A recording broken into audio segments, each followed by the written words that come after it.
Today, we're diving into a story that's all about faith, incredible ambition, and a level of military genius that literally reshaped the world.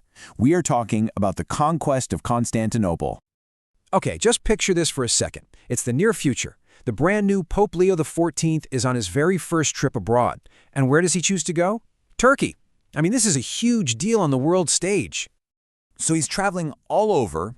His official mission is all about building bridges, fostering dialogue between different faiths.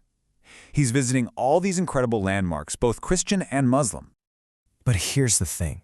There's one place he goes out of his way to avoid, one building he absolutely does not enter. And it's not just some random spot. It's Hagia Sophia, maybe the most famous building in the entire country. So you gotta ask, why? Why skip it? I mean, this is not a simple scheduling conflict, right?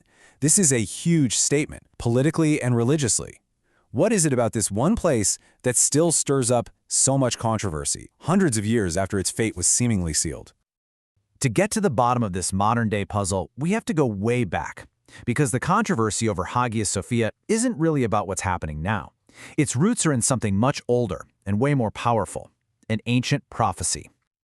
You see, the drive to conquer Constantinople, the city we now call Istanbul, it was way more than just a military goal. For centuries, it was seen as fulfilling a sacred prophecy, a destiny that was passed down from one generation of Muslim rulers to the next. And that, right there, that's the heart of the whole debate. It's a question that's been echoing for more than 500 years. When the city fell in 1453, was that it? Was the prophecy fulfilled? Or was that just one chapter in a much bigger story, with a final conquest still on the horizon? And believe me, this wasn't some spur-of-the-moment idea. For centuries, the dream of taking Constantinople was an absolute obsession for Muslim leaders. And that obsession led to a very long history of repeated and, well, mostly failed attempts. I mean, the timescale here is just mind-blowing. The first big try started way back in the 7th century, but for hundreds of years, the city's defenses seemed totally unbreakable. This wasn't just a strategic target, it was the prize. It wasn't until the Ottomans came along that the dream got a new life, paving the way for one very determined young sultan who was going to make sure he succeeded where everyone else had failed. And that's where he comes in, the man whose name is now forever linked with this city, Sultan Mehmed II, or as history knows him better, Mehmed the Conqueror. Mehmed was basically born into this legacy. From the time he was a kid, he was consumed by one single thought. He would be the one to finally take the great city. It wasn't just a goal for him. It was everything. And he didn't just dream about it. He was a brilliant planner. His strategy was a total masterclass. First, he made sure his army was fiercely loyal. He raised their pay, gave them more power. Then, he played politics, signing treaties to make sure none of the city's allies could come and help. He built this massive fortress, the Rumelay Hisari, to basically choke off all sea traffic on the Bosphorus.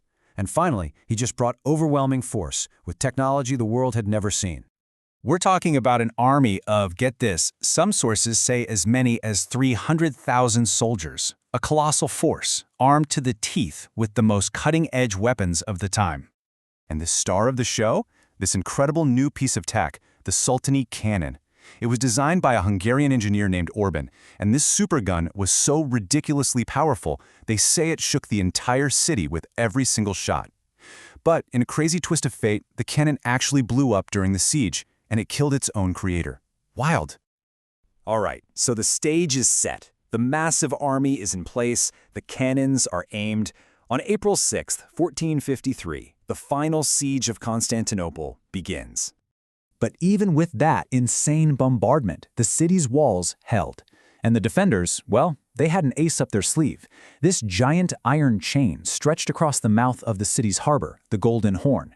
The chain made it totally impossible for the Ottoman Navy to get in and attack the weaker seawalls. It seemed like a perfect, unbeatable defense. So how do you beat an unbeatable defense? Well, Mehmed's answer was basically to just change the rules of the game. What if you didn't actually need the sea to move your ships? And this is where things get absolutely incredible. In one single night, Mehmed orders his men to pull dozens of ships out of the water, drag them uphill over miles of land on these greased wooden logs, and then relaunch them inside the protected harbor. Can you even imagine being a defender, waking up the next morning and seeing the entire enemy fleet just floating in your safe harbor? A historian at the time wrote down the perfect reaction. We had neither seen nor heard of such a thing before. It was a move so audacious, so completely unexpected, it just shattered their morale. I mean, at that point, with enemies on all sides, it was only a matter of time. On May 29th, the final attack finally broke through the walls. Sultan Mehmed rode into the city, and pretty soon after, the first Muslim call to prayer was heard from the dome of the city's magnificent cathedral, Hagia Sophia. So the conquest was done. History was literally rewritten. But that question about the prophecy, well, that story was just getting started on a whole new chapter. And this brings us right back to the debate that's still so alive today. Scholars are basically split. You have one camp that says the prophecy is about a final conquest, something that will happen at the end of time, so it hasn't happened yet. But then you have another camp that believes Mehmed's victory was the fulfillment, or at the very least, a really important first step. So, was 1453 the end of the story, the final answer to a prophecy that was centuries in the making? Or was it just the opening act for a drama that still has a final scene left to be written? It's one of those questions where history, faith, and the future all collide, and the answer, well, it really all depends on who you ask.